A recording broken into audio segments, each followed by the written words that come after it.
Welcome to Amazon academy. I am Vipul Mehta और आज हम पढ़ेंगे ली चैटिलियर प्रिंसिपल। अब ये एक ऐसा प्रिंसिपल है जो बेसिकली बहुत ही इंटरेस्टिंग है और उस पर बहुत सारे क्वेश्चंस आते हैं, तो काफ़ी इंपॉर्टेंट है। क्या क्या कवर करेंगे आज के वीडियोस में हम will understand what Le Chatelier principle is, what is the effect of addition removal of reactant और product, what is the effect of pressure, what is the effect of volume, what is the effect of temperature, what is the effect of addition of inert gas and some special cases.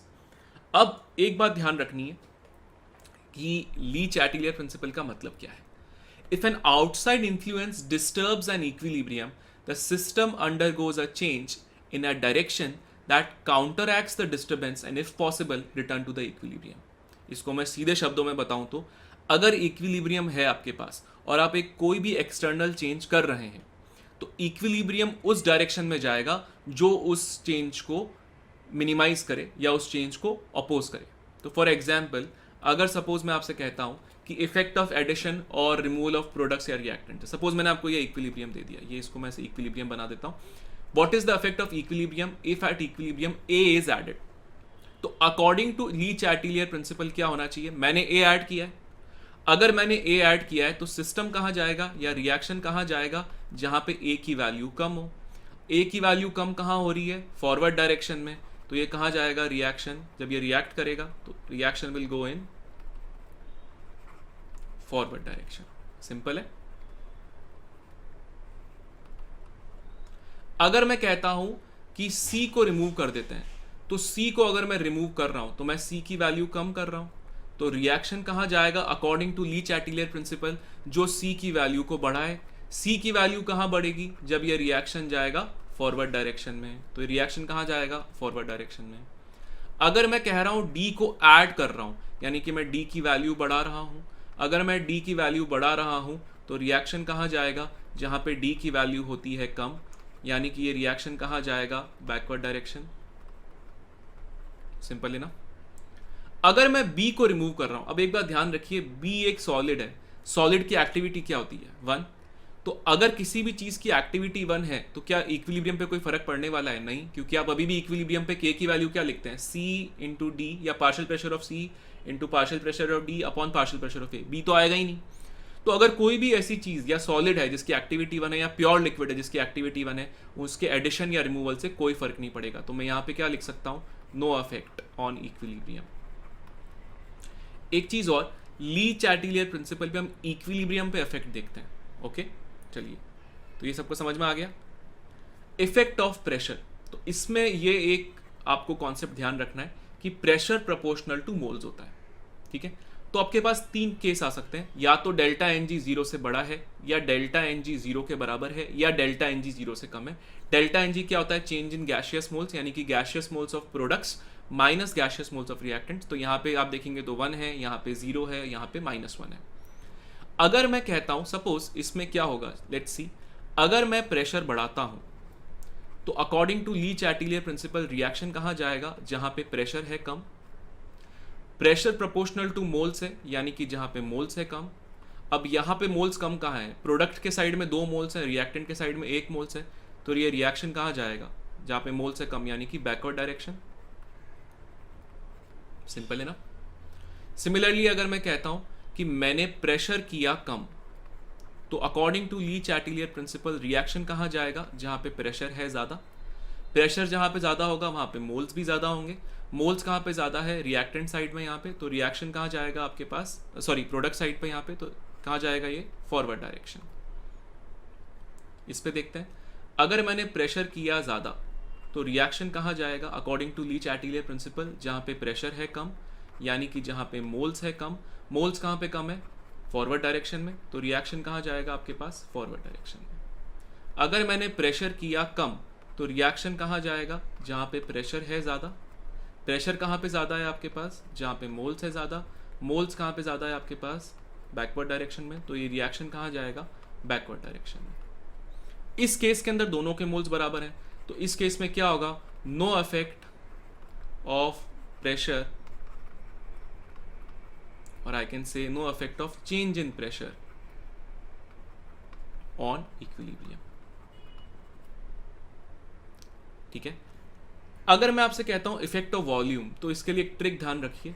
हमेशा आप देखेंगे तो at T equal to T equilibrium अपन क्या लिखते हैं, a minus x x x, फिर हम वॉल्यूम से डिवाइड करते हैं। तो वॉल्यूम यहाँ पे प्रोपोर्शनल टू मोल्स नहीं है ना। तो बेस्ट तरीका क्या है, पहले आप वॉल्यूम से प्रेशर का कोरिलेशन निकाल दीजिए। तो volume proportional to 1 by pressure होता है and pressure proportional to moles होता है। तो हम क्या करेंगे, हमेशा वॉल्यूम से पहले प्रेशर का देखेंगे क्या इफेक्ट आ रहा है, और फिर वापस वही करेंगे जो हमने प्रेशर में किया था। तो let's take the first example, let's say case 1 delta n g is greater than 0। अगर मैंने वॉल्यूम बढ़ाया तो इफेक्ट ऑफ प्रेशर क्या होगा, तो प्रेशर मैंने कर दिया कम, अब वही करेंगे जो प्रेशर में किया था। अगर प्रेशर किया है कम तो रिएक्शन जाएगा जहां पे प्रेशर है ज़्यादा, यानी कि जहां पे मोल्स है ज़्यादा। मोल्स कहाँ ज़्यादा है, फॉरवर्ड डायरेक्शन, तो ये रिएक्शन कहाँ जाएगा, फॉरवर्ड डायरेक्शन। आप इसे करते हैं, सपोज मैंने वॉल्यूम किया कम, मैं सबसे पहले क्या करूँगा, वॉल्यूम से देखूंगा प्रेशर पे क्या इफेक्ट आया है, तो मैंने प्रेशर कर दिया ज़्यादा, तो रिएक्शन कहाँ जाएगा, जहाँ पे प्रेशर है कम।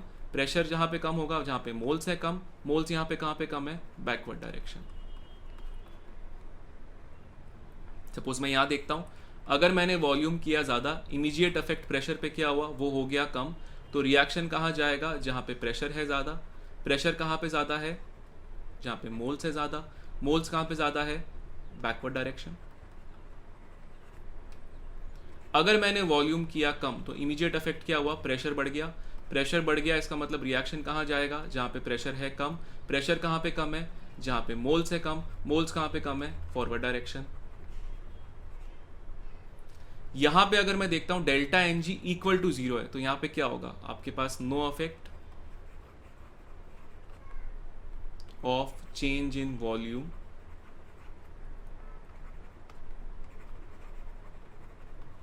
On equilibrium, right. तो इसमें अपन को ध्यान क्या रखनी है, ये वाली चीज ध्यान रखनी है। Next is to find the effect of temperature on equilibrium. अब टेम्परेचर के लिए एक मेथड तो ये है कि हम ये लिख देते हैं van't Hoff equation, log of K2 by K1, where K2 is the equilibrium constant, K2 is equilibrium constant at T equal to T2 and K1 is equilibrium constant at T equal to T1 and delta H effectively is enthalpy change. So इसमें first case क्या हो सकता है कि delta H आपके पास greater than 0 है, यानी कि रिएक्शन एंडोथर्मिक है। अगर मैं कह रहा हूँ टेम्परेचर बढ़ा रहे हैं, यानी कि T2 T1 से बड़ा है, तो 1 बाय T2 1 बाय T1 से छोटा होगा। तो अब ये वाली पूरी टर्म जो है, मैं इसको ये अगर कहता हूँ कि आपके पास ये वाली पूरी टर्म है, इसको फिर से मिटा देंगे, तो ये डेल्टा H पॉजिटिव है और ये वाली टर्म भी पॉजिटिव है, तो मैंने यहाँ पे लिख दिया कि ये पॉजिटिव होगा। पॉजिटिव है यानी कि K2 K1 से बड़ा है, K2 बढ़ रहा है, इसका मतलब आपके पास जो इक्विलिब्रियम कांस्टेंट है वो बढ़ रहा है। वो कब बढ़ सकता है आपके पास उसकी वैल्यू, जब आपके पास जो प्रोडक्ट है वो ज़्यादा बन रहे हैं और रिएक्टेंट कम हो रहे हैं, यानी कि रिएक्शन कहाँ जा रहा है, फॉरवर्ड डायरेक्शन में। तो ये रिएक्शन फॉरवर्ड डायरेक्शन में जा रहा है अगर आप टेम्परेचर बढ़ा रहे हैं, अगर ये एक एंडोथर्मिक रिएक्शन है। सिमिलरली अगर मैं इसका टेम्परेचर कम कर लूंगा एंडोथर्मिक रिएक्शन में, तो reaction will go in the backward direction, just इसका ऑपोजिट। सिमिलरली अगर मैं आपसे कहता कि ये एक्सोथर्मिक रिएक्शन है, अगर ये एक्सोथर्मिक है तो डेल्टा H नेगेटिव है। अगर मैं कहता हूँ टेम्परेचर बढ़ाइए तो T2 T1 से बड़ा है, तो 1 बाय T1 आपके पास 1 बाय T2 से बड़ा होगा। तो अगर मैं आपकी बात करता हूँ तो अब क्या हो जाएगा, let's I am just showing it in pink colour, this term is negative and this term is positive, so net it is negative only. So if log of K2 by K1 is negative, K2 is less than K1, K2 K1 से छोटा है, यानी कि आपके पास numerator कम है और denominator ज़्यादा हो चुका है। वो कब होगा, जब रिएक्शन बैकवर्ड डायरेक्शन में जा रहा है। तो अगर एक एक्सोथर्मिक रिएक्शन है तो रिएक्शन बैकवर्ड डायरेक्शन में जाएगा अगर आप टेम्परेचर बढ़ाएंगे। सिमिलरली अगर एक एक्सोथर्मिक रिएक्शन है, रिएक्शन फॉरवर्ड डायरेक्शन में जाएगा अगर आप टेम्परेचर कम कर रहे हैं। अब ये तो एक मेथड 1 हो गया। मेथड 2 एक ट्रिक वाला तरीका है, ठीक है, जिसमें आपको ये सब करने की ज़रूरत नहीं है। आपको सिंपल ध्यान रखना है, एंडोथर्मिक लिखा हुआ है तो हीट आएगी आपके पास रिएक्टेंट साइड पे, एक्सोथर्मिक लिखा हुआ है तो हीट आएगी आपके पास प्रोडक्ट साइड पे। जहां पे भी हीट लिखा हुआ है, जहां पे भी हीट लिखा हुआ है, आप क्या करेंगे कि वहां टेम्परेचर इज मोर, बस इतना ध्यान रखना है। ये एक ट्रिक है। हाँ, चलो करें। तो अगर मैं कहता हूं कि मैंने टेम्परेचर ज़्यादा किया तो क्या होगा, रिएक्शन कहाँ जाएगा, जहाँ पे टेम्परेचर है कम। अब हीट कहाँ पे लिखा हुआ है आपके पास, रिएक्टेंट साइड पे, तो टेम्परेचर कम कहाँ पे होगा, जहाँ पे हीट नहीं लिखा हुआ है, यानी कि फॉरवर्ड डायरेक्शन में जाएगा। तो अगर एक एंडोथर्मिक रिएक्शन में टेम्परेचर अपन बढ़ाते हैं तो रिएक्शन फॉरवर्ड जाता है, चेक कर लीजिए, यही लिखा था। अगर एक एंडोथर्मिक रिएक्शन में हम टेम्परेचर बढ़ाते हैं तो रिएक्शन फॉरवर्ड डायरेक्शन में जाता है, सेम चीज़। बट काफ़ी क्लिकली आ गया, ये एक छोटी सी ट्रिक से। चलिए वापस देखते हैं। अगर मैं टेम्परेचर कर रहा हूँ कम तो रिएक्शन कहाँ जाएगा, जहाँ पे टेम्परेचर है ज़्यादा, यानी कि रिएक्शन कहाँ जाएगा आपके पास, जहाँ पे हीट लिखा हुआ है, यानी कि बैकवर्ड डायरेक्शन। हो गया 1 मिनट में। चलिए यहाँ पे बताइए, अगर मैं टेम्परेचर बढ़ा रहा हूँ तो रिएक्शन कहाँ जाएगा, जहाँ पे टेम्परेचर है कम, यानी कि जहाँ पे हीट नहीं लिखा हुआ है, यानी कि रिएक्शन जाएगा बैकवर्ड डायरेक्शन में। अगर मैंने टेम्परेचर किया कम तो रिएक्शन कहाँ जाएगा, जहाँ पे टेम्परेचर है ज़्यादा, यानी कि उस डायरेक्शन में जहाँ पे हीट लिखा हुआ है, यानी कि फॉरवर्ड डायरेक्शन में। Simple enough. Effect of addition of inert gas, तो ये 2 तरीके से हो सकता है। या तो आप कांस्टेंट वॉल्यूम पे ऐड करें, तो फॉर एग्जांपल मैं कहता हूँ कि इक्विलिब्रियम आपको दिया हुआ है PCl5 gas gives PCl3 gas plus Cl2 gas, T equal to 0 पे दिया हुआ है ये A00, T equal to T equilibrium पे मैं कहता हूँ मान लीजिए x मोल्स रिएक्ट होते हैं, तो A minus x x x, volume इसका मान लीजिए कंटेनर का V है, तो A minus x by v x by v x by v, let say the pressure is P1। अगर मैं वॉल्यूम को सेम रख रहा हूँ और लेट से मैं हीलियम ऐड कर रहा हूँ, तो ये इनर्ट गैस है, ये रिएक्ट तो नहीं कर रही है। क्या इस इक्विलिब्रियम पे कोई भी फर्क पड़ा है? इसके पहले भी एक्स मोल्स रिएक्ट हो रहे थे, अब भी उतने ही रिएक्ट होंगे, इसका वॉल्यूम उतना ही है। हाँ, इस पूरे कंटेनर का प्रेशर बढ़ चुका है, लेकिन क्या इक्विलिब्रियम पे कोई भी चीज़ चेंज हो रही है? नहीं। तो क्या मैं कह सकता हूँ कि अगर आप इनर्ट गैस को ऐड कर रहे हैं एट कॉन्स्टेंट वॉल्यूम, तो मैं कह सकता हूँ no effect on equilibrium, it is exactly the same. देख लीजिए आप, पहले भी A minus x by v था, अभी भी A minus x by v x by v x by v है। हाँ, ओवरऑल कंटेनर का प्रेशर बढ़ चुका है, बट मैं तो इक्विलिब्रियम की बात कर रहा हूँ, उस पर तो कोई इफेक्ट नहीं आ रहा है। अगर मैं कहता हूँ कि कांस्टेंट प्रेशर पे आपकी बात की जाए, कि अगर सपोज मैं कहता हूँ कि आपके पास ये प्रेशर P है, ये वॉल्यूम V1 है, ये इक्विलिब्रियम है। अगर मैं कहता हूँ कि आप सेम प्रेशर को रखते हुए हीलियम को भी ऐड कर दीजिए, तो क्या होगा? अगर मैं प्रेशर सेम चाहता हूँ, जैसे मान लीजिए यहाँ पे 1 atm था, अब मैं चाहता हूँ यहाँ पे भी 1 atm रहे, तो इस डब्बे को बड़ा करना पड़ेगा। तो क्या मैं कह सकता हूँ कि यहाँ पे वॉल्यूम चेंज हो चुका है? अगर वॉल्यूम चेंज हो चुका है तो V2 V1 से बड़ा है। तो अब क्या होगा? अगर आप देख रहे थे यहाँ पे भी तो ये A minus x by v था, अब यहाँ पे A minus x by v dash हो जाएगा। या फर्स्ट केस में A minus x by v one x by v one था, अब A minus x by v two x by v two हो जाएगा equilibrium concentration. So it is changing, but can I say that the effect is same as increasing the volume? तो मैं एक simple सी trick आपको बताता हूँ कि अगर आपको किसी ने कह दिया कि इनर्ट गैस को ऐड कर रहे हैं कांस्टेंट प्रेशर पे, तो इफेक्टिवली आपको सिर्फ ये ध्यान रखना है कि आप वॉल्यूम इंक्रीज कर रहे हैं, उससे प्रेशर पे क्या फर्क आएगा। तो 3 चीज़ें हो सकती हैं वॉल्यूम इंक्रीज करने पे, या तो जो आप रिएक्शन ले रहे हैं उसका डेल्टा एन जी 0 से बड़ा है, या उसका डेल्टा एन जी 0 है, या उसका डेल्टा एन जी 0 से छोटा है। अगर वॉल्यूम का इफेक्ट देखते हैं तो क्या करते हैं, वॉल्यूम मैं बढ़ा रहा हूँ, वॉल्यूम अगर मैं बढ़ा रहा हूँ तो प्रेशर मैं कम कर रहा हूँ, प्रेशर में कम कर रहा हूँ तो ली चैटिलियर प्रिंसिपल की वजह से रिएक्शन कहाँ जाएगा, जहाँ पे प्रेशर है ज़्यादा, यानी कि जहाँ पे मोल्स है ज़्यादा, यानी कि फॉरवर्ड डायरेक्शन। इस केस में क्या आएगा, नो इफेक्ट। तो अगर डेल्टा एन जी 0 है तो effect of addition of inert gas at constant pressure का क्या आएगा, कोई इफेक्ट नहीं आएगा। यहाँ पे अगर मैं वॉल्यूम बढ़ा रहा हूँ तो इसका मतलब मैं क्या कर रहा हूँ, प्रेशर कर रहा हूँ कम, तो रिएक्शन कहाँ जाएगा, जहाँ पे प्रेशर है ज़्यादा। प्रेशर कहाँ पे ज़्यादा है, जहाँ पे मोल्स है ज़्यादा। मोल्स कहाँ पे ज़्यादा है, यहाँ पे बैकवर्ड डायरेक्शन में। Simple enough. अगर इसके अलावा भी कोई केस हो जाए, कोई ऐसी चीज़ें आ जाएं जिनकी एक्टिविटी 1 है, तब क्या होगा? सो फॉर एग्जाम्पल, ये सम स्पेशल केसेस मैं उसके लिए बता रहा हूँ। ग्रेफाइट और डायमंड दोनों सॉलिड्स हैं। अब मुझे किसी ने पूछ लिया कि formation of diamond from graphite is favourable at, मतलब कब बनेगा? मैंने आपको दे दिया डेल्टा एच पॉजिटिव है, यानी कि हीट दे दिया। तो अगर मैं कहता हूँ कि रिएक्शन फॉरवर्ड कब जाएगा, तो आपको सिंपल दिमाग लगाना है कि अगर टेम्परेचर बढ़ाओगे तो रिएक्शन कहाँ जाएगा, जहाँ पे टेम्परेचर है कम, यानी कि जहाँ पे हीट नहीं लिखा हुआ है। हीट कहाँ पे नहीं लिखा हुआ है, फॉरवर्ड डायरेक्शन। तो यानी कि ये तो मैं कह सकता हूँ कि आपको टेम्परेचर तो हाई चाहिएगा, ये सिंपल है। प्रेशर का क्या करें? इन सब केसेस में जहाँ पे आपको एक्टिविटी 1 दी हुई हो, पहले आप डेंसिटी पे ध्यान दीजिए। तो डेंसिटी अगर मैं D कहता हूँ तो density of graphite is less than density of diamond. दोनों का मास अगर मैं सेम लेता हूँ, जैसे मैंने 1 मोल लिया तो दोनों का मास तो सेम ही आने वाला है। तो मास ज़्यादा किस अगर सेम है तो वॉल्यूम ज़्यादा किसका होगा, कार्बन का ज़्यादा होगा और डायमंड का कम होगा। अगर आप एक इस केस में प्रेशर बढ़ाते हैं तो क्या होगा, रिएक्शन कहाँ जाएगा, जहां पे वॉल्यूम है कम। सोच के देखिए, एक स्टैक ऑफ बॉल्स है, अगर आप प्रेशर बढ़ाएंगे तो क्या होगा, they will try to compress and come closer to each other. Solids के अंदर वही होने वाला है। तो अब मैं आपसे पूछ रहा हूँ कि रिएक्शन फॉरवर्ड कहाँ जाएगा। तो जब ये अगर मैं प्रेशर बढ़ा दूंगा तो रिएक्शन जहाँ जाएगा जहाँ पे वॉल्यूम कम है, यानी कि कहाँ जाएगा इस केस में, फॉरवर्ड डायरेक्शन। तो मैं प्रेशर बढ़ाऊंगा तो यहाँ पे रिएक्शन कहाँ जाएगा, जहाँ पे वॉल्यूम है कम, यानी कि फॉरवर्ड डायरेक्शन।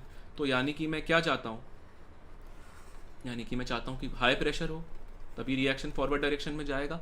तो favourable of diamond from graphite is favourable at high pressure and high temperature. अब ये बचपन से पढ़ते थे अपन कि हाई प्रेशर और हाई टेम्परेचर की कंडीशन पे ग्रेफाइट डायमंड बन जाएगा, लेकिन अब उसको अब हम समझ चुके हैं कि उसके पीछे अंडरलाइन थ्योरी क्या है। ठीक है, तो ऐसा एक एग्जाम्पल और बताता हूँ मैं आपको। ठीक है, जैसे मैंने कहा कि आपके पास आइस है और वो इक्विलिब्रियम में वाटर के साथ।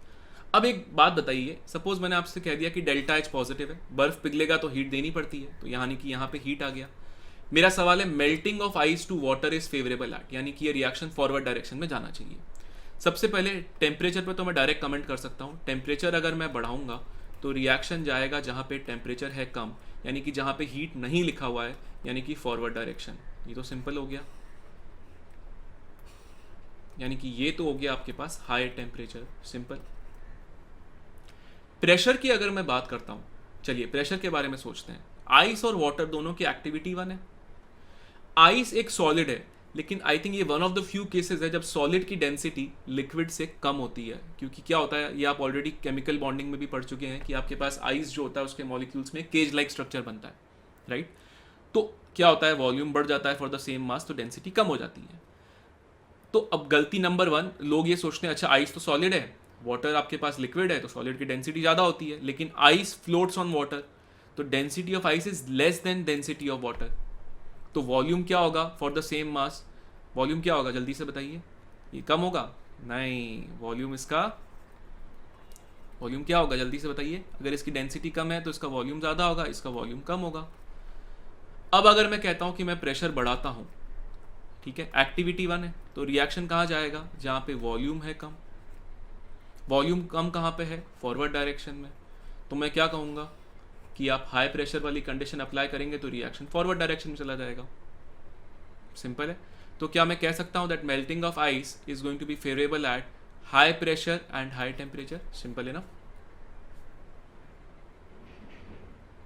तो एक बात हमने यहाँ पे सीख ली कि अगर हाई प्रेशर और हाई टेम्परेचर की बात की जाए, है ना, जैसे कि ये वाला केस है, तो ये सारे केसेस में हमने ली चैटिलियर प्रिंसिपल यूज़ किया और इफेक्टिवली हमने ये देख लिया कि अगर किसी भी रिएक्शन को आप चेंज करने की कोशिश करते हैं इक्विलिब्रियम पे, तो उसका नेचर होगा उस चेंज को अपोज करना। And this is very logical, है ना। नेचर में हर चीज़ जो आप करते हैं, नेचर हमेशा उसको बैलेंसिंग एक्ट प्ले करेगा। तो हर रिएक्शन एक नेचुरल चीज़ को ही मान लीजिए आप उसको, है ना। तो आप ये कह सकते हैं कि अगर मैं उस रिएक्शन में कुछ भी फिजिकली एक्सटर्नली चेंज करूंगा तो nature has its way of balancing things. तो आप प्रेशर बढ़ाओगे तो कम हो जाएगा, वॉल्यूम बढ़ाओगे तो कम हो जाएगा। तो Le Chatelier principle is a very beautiful concept applicable in real life, and I hope इस वीडियो से सारे कॉन्सेप्ट सबको क्लियर हो चुके होंगे। ली चैटिलियर प्रिंसिपल के ऊपर जो भी क्वेश्चंस हैं अब आप Amazon Academy ऐप से कर सकते हैं। आई थिंक आपको इस वीडियो से बहुत मज़ा आया होगा। Keep watching and happy learning. For detailed videos, daily practice problems and live chat, visit academy.amazon.in or download the app.